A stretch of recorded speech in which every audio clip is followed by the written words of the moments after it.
Good afternoon friend. তো যেদিনের ব্লগটা তোমাদের সাথে শেয়ার করছি বারটা ছিল বুধবার, আর ঘড়িতে এখন বাজছে বিকেল 4:30 মতো। তো সকাল থেকে আজকে ওয়েদারটা যা বাজে ছিল, বৃষ্টি পড়ছিল, তার জন্য ভাবিনি আজকে বেরোতে পারবো বলে। কালকে যেহেতু আমি ছিলাম না, তার জন্য কালকে তো পুজো দেখতে বেরোনো হয়নি, তাই জন্য আজকে বেরিয়েছি। যে ঠাকুরগুলো কালকে দেখা হয়নি সেইগুলো আজকে সব দেখে নেবো। তো সবার ফার্স্টে এসেছিলাম চতুরঙ্গ, বিকজ এখানে সন্ধ্যাবেলায় প্রচুর ভিড় হয়, তার জন্য ভাবলাম কেননা এটা দিয়ে শুরু করা যাক, তাই জন্য সবার ফার্স্টে এখানে চলে এসেছিলাম।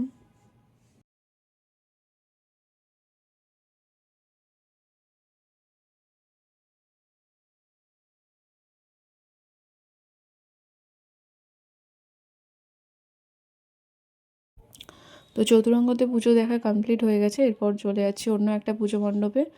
তো এখানে থিমটা বেশ অন্যরকম ছিল। এখানে ঈশ্বরচন্দ্র বিদ্যাসাগর আরও অনেকের ছবি, এখানে ফটো এখানে লাগানো হয়েছে। বাইরের থেকে দেখে বোঝা যাচ্ছে না ভেতরটা কীরকম হবে। যাই হোক, ভেতরে গিয়ে দেখা যাক ভেতরটা কীরকম কী আছে।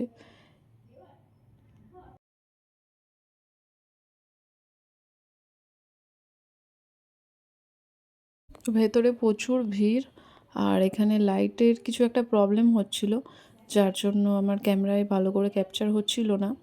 তো তাও তোমাদেরকে দেখানোর চেষ্টা করেছি। তো গাইস, এখানে ভেতরটা কত সুন্দর করে ডেকোরেট করেছে, আর এখানে মা দুর্গার মুখটাও খুব মিষ্টি লাগছে, খুব সুন্দর লাগছিল দেখতে।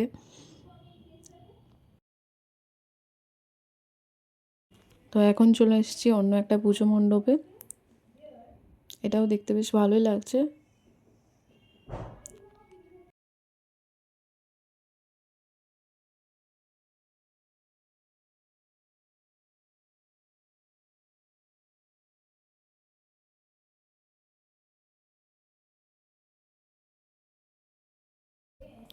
বাইরে প্রচণ্ড হাওয়া দিচ্ছিল, আর ওয়েদারটাও খুব একটা ভালো ছিল না।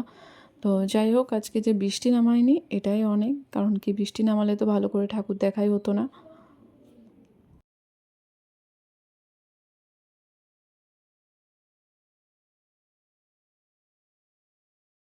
তোমাদের মধ্যে কারা কারা এই পুজো মণ্ডপে ঠাকুর দেখতে গেছিলে এটা কমেন্ট করে জানাও।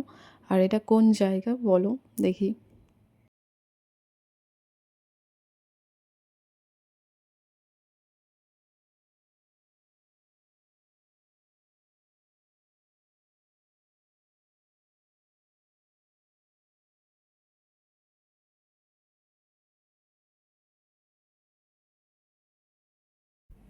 আর এখানে তো প্রচুর পাখি আছে, টিয়া পাখি দেখতেই পাচ্ছ তোমরা। আর এখানে পাখির থাকার জন্য পাখির যেই ঘরগুলো হয় হাঁড়ি দিয়ে, সেই রকম একটা করে ক্রিয়েট করেছে, খুব সুন্দর লাগছে, বেশ একটা অন্যরকম কনসেপ্ট।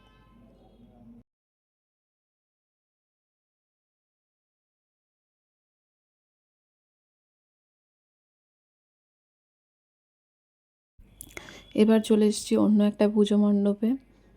তো এটাও বেশ ভালোই লাগছে, অন্যরকম।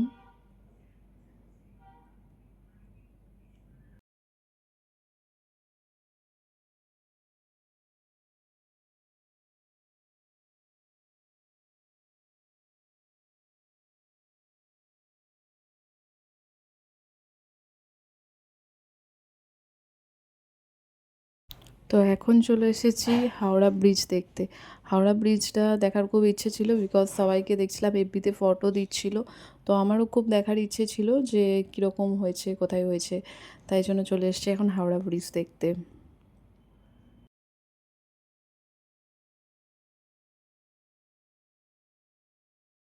তো এখন চলে এসেছি ভিরিঙ্গি। ভিরিঙ্গিতে দুর্গাপুজোতে খুব বড় করে একটা মেলা বসে, আর তার সাথে এখানে পুজোটাও খুব ভালো হয়। তো তার জন্য ভাবলাম ঠাকুর দেখাও হয়ে যাবে, আর তার সাথে সাথে একটুখানি মেলা ঘোরাও হয়ে যাবে। তো আজকে প্রচুর ভিড় ছিল, যেহেতু কালকে অনেকজন আসতে পারেনি, তার জন্য আজকে প্রচুর ভিড়।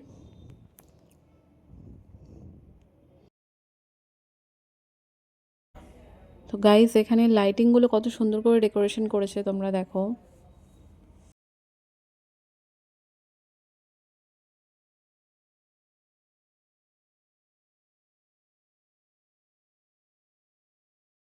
তো ভাবলাম অনেক দিন আইসক্রিম খাইনি, তার জন্য এখানে একটুখানি আইসক্রিম খেয়ে নিচ্ছিলাম।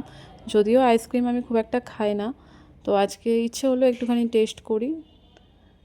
যতই সারা বছর মেলা দেখি, এই মেলাটা যেন একটা আলাদাই একটা ভালো লাগা একটা থাকে।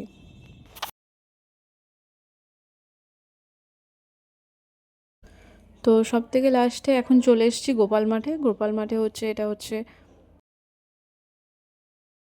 বৃন্দাবনের প্রেম মন্দির। তো লাইটিংগুলো খুব সুন্দর লাগছে দেখতে। এবারে ভেতরে যাওয়া যাক, কতক্ষণে যেতে পারবো জানি না, প্রচুর ভিড়।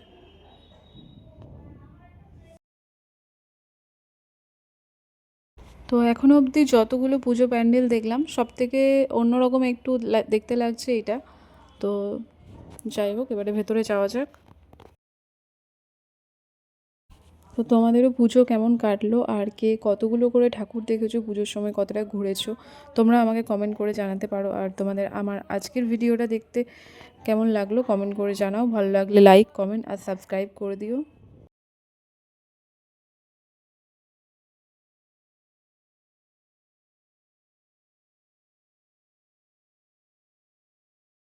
আজকের ব্লগটা এখানেই এন্ড করছি গাইস। তো আবারও নিয়ে আসবো নতুন একটা ব্লগ।